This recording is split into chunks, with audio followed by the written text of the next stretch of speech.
formula that you can use for your stress allowable is equal to P over A. Does this look familiar now? P over A, is it a buckling analysis? It's not. It's a standard analysis when you have what? Axial loading. Or if you have a structure that is statically indeterminate, you can incorporate that deflection is equal to what? PL over what? AE. Are we clear? Now, beyond that, what will happen?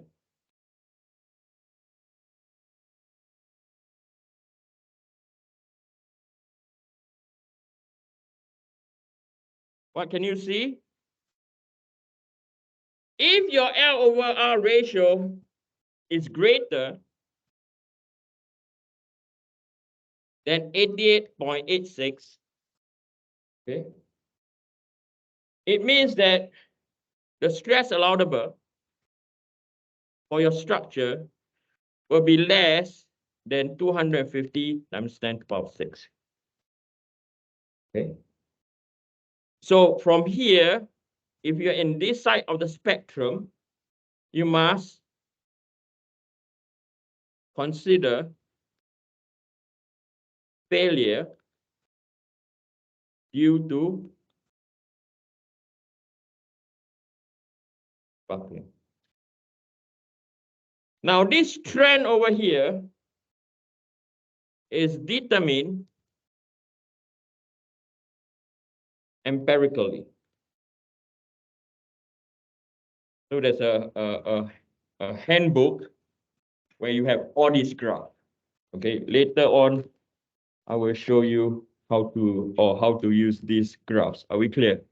Okay, so I think the most important thing is this, right? If your L over R ratio is less than 88.86, and the 88.86 is what? Dependent on what? This, if you look at if you were to look at how this is formulated, this is due to what?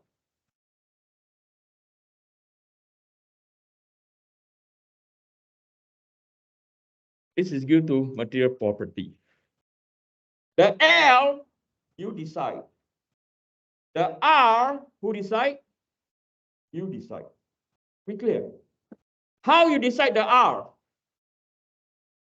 So, for example, as a designer, someone will tell you, Peter, cross-sectional area is yay big, but I want the height to be 6 meters. So you know the height is 6 meters. The space given, okay, you have to make sure that your I beam, your P beam can go in. So to get your R, you go back to where? You go back to this table. And you see over here, you are the one to select the beam. Out of curiosity, okay, which beam over here is the cheapest? Look at the table. Which beam over here is the cheapest? Don't think complicated. I'll give you a hint. Yes. Yeah. Why? Yeah. You know how they sell I-beam? In weight. I-beams are sold in what? In weight. Okay. You try to get a small cross-sectional area as what? Possible. Are we clear? However, the smaller your cross-sectional area, what happens? The higher your stresses. Are we clear? Okay. Now, let's look at another example. Okay. So before I go on, are you all clear about when you have to do what? Buckling analysis and when you can focus on? Yes or no?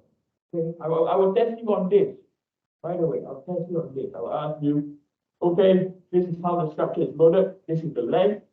Calculate for me the factor of safety. Or calculate for me the highest stress, the highest allowable stress.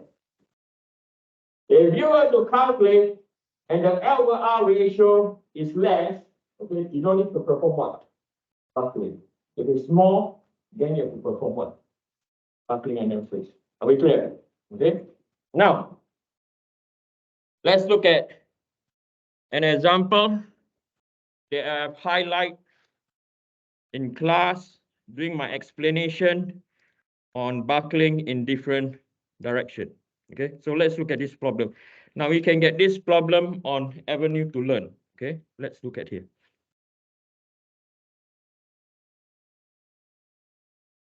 Right, yes.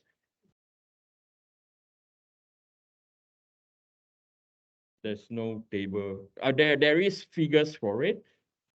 Okay, there is figures for it. Okay. Yes. No, it's not linear decrease. It's a curve. It's not curvy enough. Okay.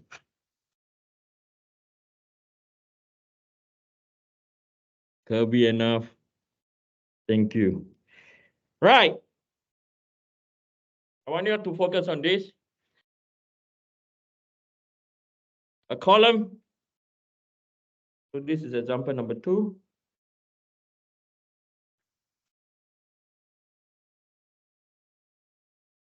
Six meters effective length is to be made from 3 plates as shown. The Young's modulus is equal to 200 gigapascal. Determine the factor of safety with respect of a buckling load of 16 kilonewton. Okay. So what we see over here, this is a cross-sectional view.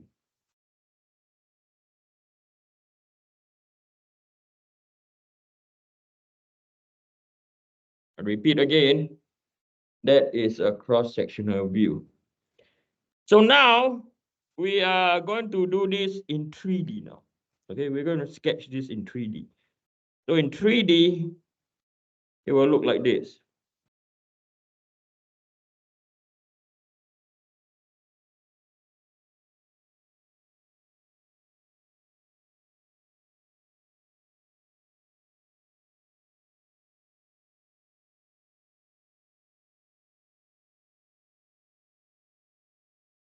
Okay, so this is our 3D view now.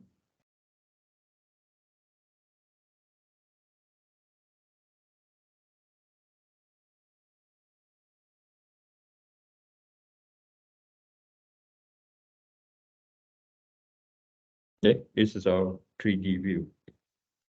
And we were given that we have a centric load applied exactly at the centroid, going down at 16 kilonewton. The green line dictates my centroid.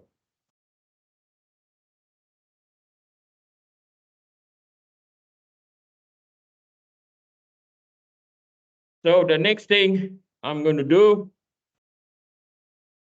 I'm going to label this in this way, where this is my Y, this is my X, and this direction is my Z. That direction is our Z. So given to us, the effective length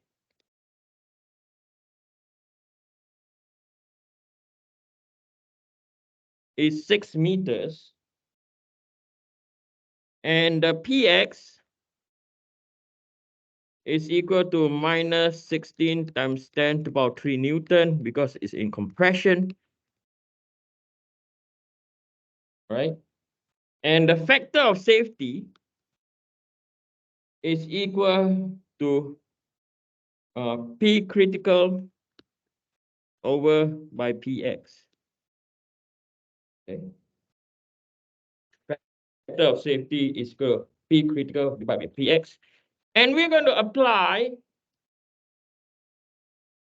that P critical is equal to pi squared over L squared multiplied by EI.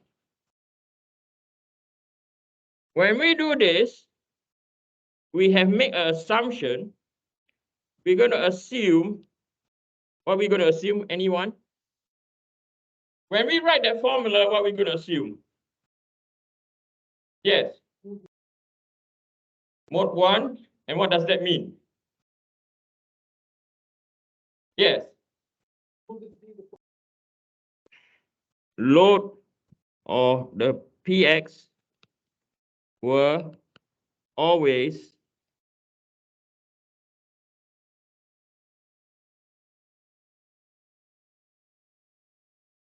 be in line to the what? To the centroid. Are we clear? Okay. Now, this structure can deform in two ways. Okay. So I'm going to copy this. This structure can buckle. There are possibility of buckling in two ways. I'll tell you.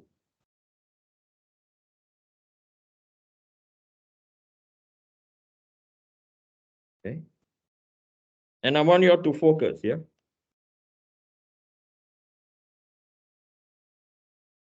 So one way that is going to buckle, so I'm going to look at, by looking at transformation, okay? This is our X. This will be our Z. Okay. And then this is rotation about Y. Okay. So if I'm now going to sketch this point of view now. So one end is built in. So this is our beam.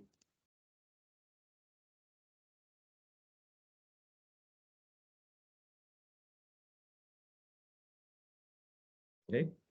And then this is our green line.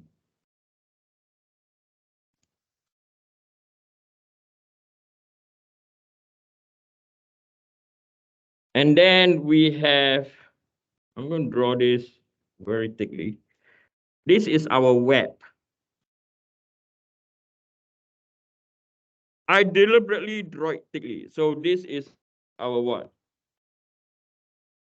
This is our web. Okay. So when that's the case, I'm going to call this our web. And this part is our what? Our flange. Okay. So over here, we know that the structure will deform in this direction.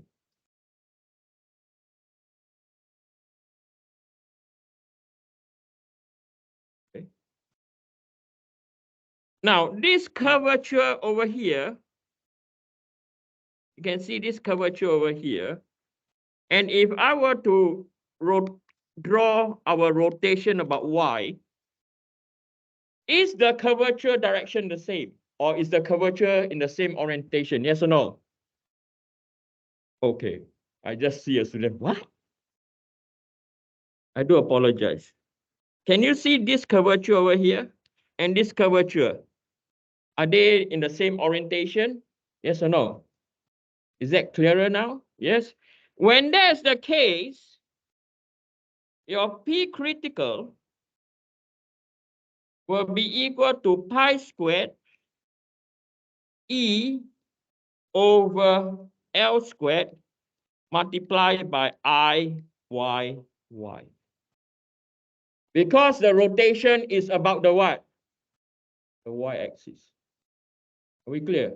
I repeat again, the rotation is about the Y-axis. Okay? I will stop here. In your homework, only do question number 1.